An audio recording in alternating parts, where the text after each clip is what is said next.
Driver हो गए थे ना 4.5। कल तक जिसकी औकात ऑटो तक में चढ़ने की नहीं थी, कैसे उस लड़के ने अपनी पत्नी को गिफ्ट में दे दी 70 लाख। एपिसोड 21। मुझे घिन आती है, मैं उकता गया हूँ। अभिनव के काट खाने वाले शब्द खंजर की तरह प्रिया के दिल को एक के बाद एक चीर रहे थे। उसका चेहरा थोड़ा पीला पड़ गया था और अपने फटे कपड़े पकड़े हुए उसके हाथ पूरी तरह से कांप रहे थे। यह प्रिया की गलतफहमी थी कि अगर वो ऐसा बिहेव करेगी जैसा कि वो परवाह नहीं करती तो उसे बुरा नहीं लगेगा, लेकिन उसने सोचा नहीं था कि अभिनव की बातें उसे गहराई तक घायल कर देंगी। फिर भी उसने कोशिश की कि वो विक्टिम सी ना दिखे। प्रिया ने अपनी आंखों में उभरती भावनाओं को छिपाने के लिए अपना सिर नीचे किया और उसकी बातों से प्रभावित ना होने की कोशिश की। सब कुछ 4 साल पहले जैसा ही था। उस रात भी वो कन्फेस करना चाहती थी। उस रात भी बिल्कुल आज सा ही एक्सप्रेशन उसके चेहरे पर था। उसकी उदासीन प्रतिक्रिया ने अभिनव पर गहरा असर किया। वो अपना आपा खो बैठा और एक पागल की तरह बिहेव करने लगा। लेकिन लकीली 4 साल पहले की वो रात तुम्हारी पहली रात थी। यदि ऐसा नहीं होता तो मैं नाराज होता कि कितना गंदा काम कर बैठा। फिर से भले ही वो तेरी पहली रात थी, मैं अभिनव ने जानबूझकर पहली शब्द पर जोर दिया। उसे पता था ऐसा सुनकर वो आहत होगी, क्योंकि वो खुद भी अंदर से टूटा हुआ था और चाहता था कि प्रिया भी उसकी तरह दुखी हो जाए। उसने इतने कड़वे शब्द इतनी बुरी तरह से कहे कि प्रिया अंदर तक हर्ट हो गई और उसका नाजुक शरीर कांपने लगा। जब तीसरी बार उसने पहली रात बोला तो उसके पीले पड़े चेहरे पर आंसुओं की मोटी बूंद उसकी पलकों पर लटक गई, जैसे कि वे बाहर निकल जाना चाहती हो। वो चुप हो गया। कमरे में शांति छा गई। उनकी सांसों की आवाज साफ सुनाई दे रही थी। अभिनव ने उसके सुंदर शरीर को देखा। उसे ऐसा लग रहा था कि उसके शरीर और दिल को पूरी तरह से खोखला कर दिया गया हो और उसने अपनी सारी ताकत खो दी हो। वो जानता था कि उसने हद पार कर दी थी। वो 4 साल पहले की उस रात की तरह ही सब गलत बातें कर रहा था जब प्रिया कन्फेस करने आई थी। वो ये भी जानता था कि अगर उसने कुछ गलत कहा तो भी वो परवाह नहीं करेगी। उसने प्रिया की टूटी से अपने हाथ हटाए। उसे देखते हुए वो उठा और थोड़ी देर तक उसे घूरता रहा। वो अभी तक फर्श पर थी, अपने फटे कपड़ों को संभाल रही थी। अभिनव ने अपनी नजरें हटा ली। खिड़की के बाहर सूरज तेज चमक रहा था और अभिनव की आंखों में थोड़ा दर्द था। अचानक उसका दिमाग फिर खराब हो गया और उसने सारा कंट्रोल फिर खो दिया। एक झटके में उसने कहा, गेट आउट। जितना वो कल्पना करता था, प्रिया उससे कहीं ज्यादा जिद्दी थी, पर कपड़े फटने के कारण अभिनव के गेट आउट कहने के बाद भी वो हिली भी नहीं। अभिनव में गुस्सा होने की ताकत भी नहीं थी। बिना उसकी ओर देखे ही वो जिम से बाहर निकल गया। अभिनव उसे अच्छी तरह से जानता था कि अगर वो आसपास होगा तो वो उसके घर में जरा देर भी नहीं रुकेगी। तो बाहर आते समय उसने कमरे को बंद कर दिया। उसने दरवाजे को खोलने की प्रिया की कोशिशों को नजरअंदाज किया और सीधा दूसरी मंजिल में चला गया। बेडरूम जाते ही वो बिस्तर पर लेट गया और चुपचाप छत को देर तक घूरता रहा। उसने अपना हाथ बढ़ाकर कॉफी टेबल पर रखे एस्ट्रे और लाइटर को उठाया और एक सिगरेट जलाई, जैसा कि वो पहले भी करता था। उसने सिगरेट पी नहीं, केवल चुपचाप तंबाकू के जलने की गंध सूंघता रहा। जब सिगरेट खत्म होने लगी तब वो बैठ गया और अपने फोन को ढूंढकर रीता को कॉल करने लगा, जो आज छुट्टी पर थी। जल्दी वापस आओ। आधे वक्त रास्ते में मॉल के पास रुककर लड़कियों के स्मॉल साइज के कपड़े खरीद लाना। हाँ, स्मॉल साइज। इसके अलावा क्या घर पर ओट्स है? अगर नहीं है याद से खरीद लेना। वापस आओ और कुछ दलिया बनाओ, उसे पसंद है। वो ठीक है, वो जिम में है। थोड़ा रुक के अभिनव ने कहा, जब तुम बना लेना तो दरवाजा खोल के उसे निकाल देना। मैंने उसे अंदर बंद कर दिया है और उससे कहना कि मैं बाहर गया हूँ। अभिनव ने सोचा कहीं वो कुछ भूल तो नहीं रहा है। फिर उसने फोन रख दिया। जिम के दरवाजे दोपहर तक नहीं खुले। रीटा आ गई थी। यह ऐसा था जैसे वो जानती थी कि अंदर का नजारा क्या होगा, इसलिए उसने कमरे में प्रवेश नहीं किया, ना अंदर झांकने की कोशिश की। एक बैग को पकड़े हुए वो केवल अपना सामान दरवाजे के अंदर डालकर बोली, मैम, सर ने मुझे आपके लिए कुछ कपड़े रेडी करने को कहा है। फिर रीटा ने नीचे झुककर बैग रख दिया और फिर से दरवाजा बंद कर दिया।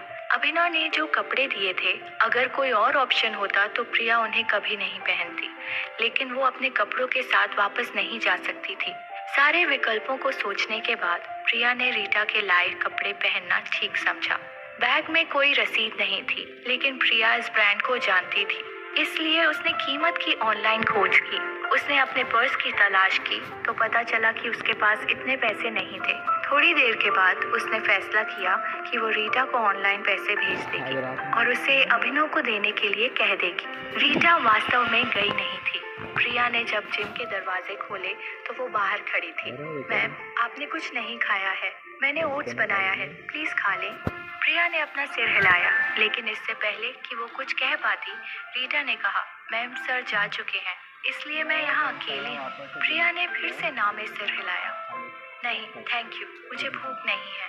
लेकिन मैम, मैंने आपके लिए ओट्स बना दिया है, अगर आप नहीं खाएंगी तो यह बेकार हो जाएगा। थैंक यू वेरी मच, लेकिन मुझे सच में भूख नहीं है और मैं बिजी हूँ। रीटा विरोध करना चाहती थी, लेकिन प्रिया ने फिर से बात की। ओह हाँ रीटा, मैं तुम्हें कपड़ों के पैसे ऑनलाइन भेज दूंगी।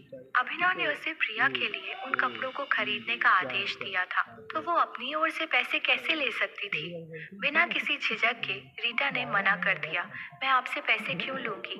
प्रिया ने कुछ देर इसके बारे में सोचा, फिर कुछ पैसे देने का फैसला किया कि जब अभिनव घर पर नहीं होगा तो छोड़ के चले जाएगी। उसने मुस्कुरा के रीटा से कहा, ठीक है, मैं तुम्हें अब और परेशान नहीं करूंगी, बाय।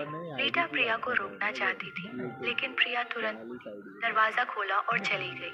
रीटा ने बंद दरवाजे को देखकर एक आह भरी।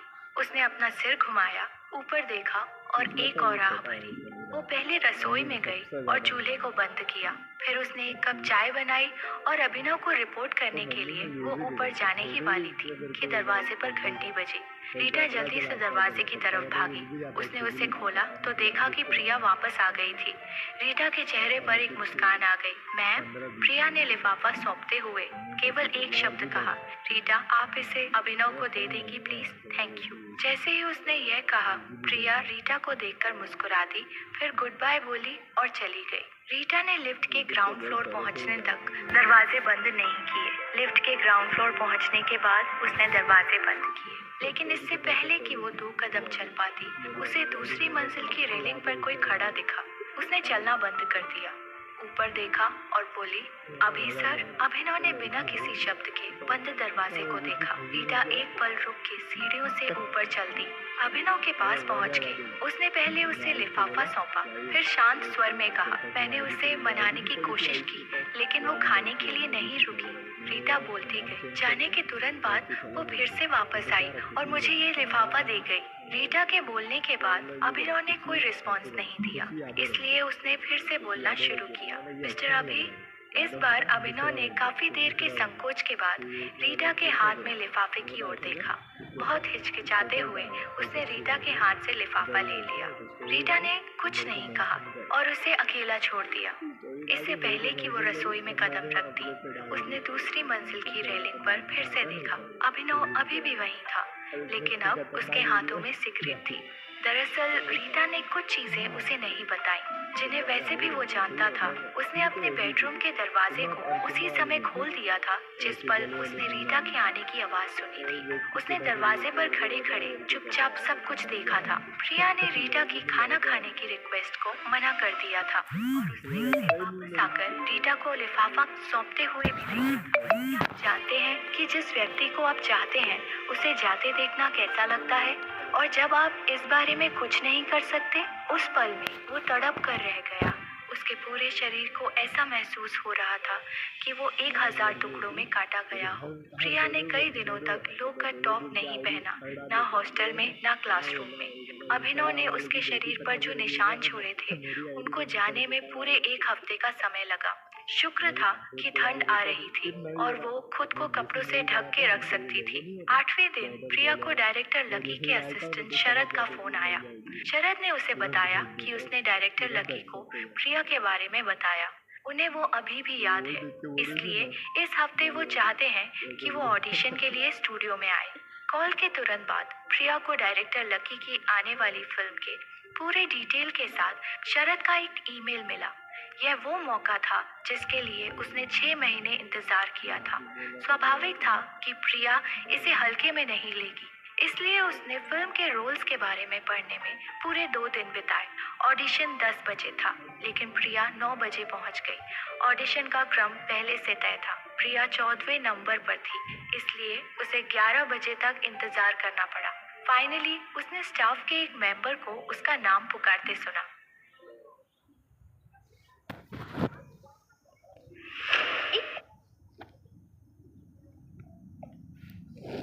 एपिसोड 22। 13 नंबर की एक्ट्रेस के ऑडिशन से बाहर आने के बाद एक स्टाफ मेंबर ने प्रिया का नाम पुकारा और उसे सेट पर आने के लिए इशारा किया। हर एक्टर के एक्टिंग के अपने मेथड होते हैं। लोगों को दूसरों से इन्फ्लुएंस होने से बचाने के लिए एक समय में केवल एक एक्टर को सेट पर जाने की परमिशन दी गई थी, चाहे वो इन्वेस्टमेंट हो या कास्ट। डायरेक्टर लकी को अपनी नई फिल्म के लिए सब कुछ बेस्ट चाहिए था, इसलिए प्रोडक्शन स्टाफ से लेकर इंडस्ट्री के प्रभावशाली लोगों तक को ऑडिशन को जज करने के लिए बुलाया गया था। इसमें प्रोड्यूसर, को डायरेक्टर और कुछ इन्वेस्टर भी शामिल थे। 4 साल पहले प्रिया के रातों रात प्रसिद्ध हो जाने के बाद उसे एक्टिंग और स्टेज पर जाने का बहुत अनुभव था, इसलिए वो बिल्कुल भी नर्वस नहीं थी। जब डायरेक्टर लकी ने उसके लिए संकेत दिया तो उसने पूरे एलिगेंस के साथ जजिंग पैनल के सामने कदम रखा। वो एक खूबसूरत मुस्कान के साथ खड़ी रही ताकि हर कोई उसे जज कर सके। सभी ने उसे ऊपर से नीचे तक देखा। उसकी आंखों ने स्टूडियो में लोगों का स्कैन किया। इनमें से कुछ लोगों से वो पहले भी मिल चुकी थी, पर कुछ चेहरे एकदम नए थे। अंत में उसकी नजर डायरेक्टर लकी पर पड़ी, पर जब उसकी नजर उसके बगल में बैठे एक आदमी पर पड़ी तो वो एकदम रुक गई। उसने उसे बहुत ध्यान से नहीं देखा था, लेकिन वो बता सकती थी ये वो ही है, अभिनव, जिसको उसने कई दिनों से नहीं देखा था। वो यहाँ क्या कर रहा है और वो डायरेक्टर लकी के बगल में क्यों बैठा है? अभिनव के वहाँ होने का असर प्रिया के दिमाग पर तो पड़ना ही था, लेकिन वो सिर्फ इतना जानती थी कि आज का ऑडिशन कितना इम्पोर्टेंट था, इसलिए उसने खुद को झट से संभाला। उसने अभिनव को इग्नोर किया और शांत होकर खुद को इंट्रोड्यूस किया। हेलो एवरीवन, मैं हूँ प्रिया। उसका इंट्रोडक्शन सुनने के बाद इंडस्ट्री के एक सीनियर और एक्सपर्ट ने पूछा, मिस प्रिया, आज आप किस रोल के लिए ऑडिशन दे रही हैं? बिना किसी हिचकिचाहट के प्रिया के मुंह से 2 शब्द फिसले, लिटिल नाइल। इन 2 लापरवाही भरे शब्दों ने कमरे में हंगामा मचा दिया। डायरेक्टर लकी की फिल्म में लिटिल नाइल के कुछ 5 डायलॉग थे। सपोर्टिंग फीमेल कैरेक्टर तो छोड़िए, उसे एक छोटा मोटा रोल भी नहीं माना जाएगा। वो तो बस एक ऐसा ही रोल था। फिल्म के लिए मेन फीमेल कैरेक्टर पहले ही चुन ली गई थी, लेकिन अभी भी नंबर 2 और 3 के लिए सपोर्टिंग फीमेल कैरेक्टर चुने जाने बाकी थे। उस दिन ज्यादातर कैंडिडेट दूसरी और तीसरी महिला भूमिका के लिए ऑडिशन दे रहे थे। ये पहली बार था जब किसी अभिनेत्री ने इस तरह के बेहद छोटे से रोल के लिए ऑडिशन दिया। यह शायद पहली बार था जब उन्हें ऑडिशन के अपने पूरे इतिहास में कुछ इस तरह की चीज देखनी पड़ी हो। सबका ध्यान अचानक प्रिया पर था। उस दिन ऑडिशन की शुरुआत से ही डायरेक्टर लकी ने किसी से कुछ भी नहीं पूछा था, लेकिन वो प्रिया से पूछ ही बैठे, आपने इस कैरेक्टर को क्यों चुना? क्योंकि मुझे यह किरदार काफी पसंद आया। प्रिया का जवाब बहुत घिसा पिटा था, लेकिन उन्होंने डायरेक्टर लकी की फिल्म के पात्रों को एनालाइज करने में कुछ दिन बिताए थे। ऐसा नहीं था कि दूसरे कैरेक्टर अच्छे नहीं थे, लेकिन लिटिल नाइल का चरित्र सही मायनों में अजीब था। वो मेन फीमेल कैरेक्टर को पसंद करती थी। वो प्यार में पागल थी और यहाँ तक कि प्यार के लिए करप्ट हो गई थी। अंत में उसने प्यार के लिए बहुत बड़ा सेक्रीफाइस भी दिया। भले ही वो किसी भी सीन में शायद ही कभी दिखाई देती हो, पर वो एक गजब का किरदार थी। सबसे बड़ी बात ये थी कि लिटिल नाइल एक लेस्बियन कैरेक्टर थी, इसलिए इस पर बहस भी खूब होगी और विवाद भी। लोग आसानी से उसे याद रखेंगे। इस रोल को करने पर प्रिया को आसानी से भुलाया नहीं जा सकता था। इंडस्ट्री में अपनी वापसी पर प्रिया भी चाहती थी कि उसके बारे में बात हो और उसको याद किया जाए। जब लकी ने प्रिया का जवाब सुना तो उसकी आंखें चमक उठी। उसने प्रिया से कुछ नहीं कहा, पर बगल में बैठे एक जज से बोला, मुझे और कुछ नहीं पूछना, चलो शुरू करें। प्रिया के ऑडिशन का टॉपिक था, जब आप किसी से बहुत प्यार करते हैं और वो कहे कि वो ब्रेकअप चाहता है तो आप क्या करेंगे? प्रिया ने नीचे देखकर 3 मिनट तक इस बारे में सोचा, फिर ओके का इशारा किया। एक स्टाफ मेंबर जिसे डायलॉग पढ़ने का काम दिया गया था ने कहा, लेट्स ब्रेक अप। यह प्रिया के लिए अपना एक्ट शुरू करने का इशारा था। स्टाफ मेंबर को कोई जवाब दिए बगैर वो वहां खड़ी उसे घूरती रही। कुछ सेकंड बाद अपने होंठ हिलाए जैसे कि वो कुछ कहना चाहती हो, पर फिर उसने कुछ नहीं कहा और धीरे से अपना सिर नीचे किया। मुड़ी धीरे से 2 कदम पीछे गई और रुक गई। फिर ऐसा लगा जैसे वो पीछे मुड़कर देखना चाहती हो, पर नहीं देखा। वो मुश्किल से 2 कदम आगे बढ़ी कि उसकी काली आंखें लाल हो गईं और आंखों के कोने में आंसू की एक बूंद गिर गई। भले ही उसने पूरे एक्ट में एक भी शब्द नहीं कहा, पर ब्रेकअप के सीन को कमाल का परफॉर्म किया। प्रिया को रोते देख पांचों जज इम्प्रेस हो गए। उन्होंने एक दूसरे की तरफ देख के हाँ में सिर हिलाया। परफॉर्मेंस के बाद प्रिया कैरेक्टर से बाहर आई। जब तक वो मुड़ के एक्ट पूरा होने का इशारा दे पाती, स्टूडियो के दरवाजे अचानक खुल गए। सभी का ध्यान उस ओर गया। स्टाइलिशली ड्रेस पहने कृतिका अपने असिस्टेंट के साथ आई। ऑडिशन को डिस्टर्ब करने के लिए उसने सॉरी बोला, फिर अपनी हाई हील्स में लंबे कदम भरती हुई डायरेक्टर लकी के पास गई।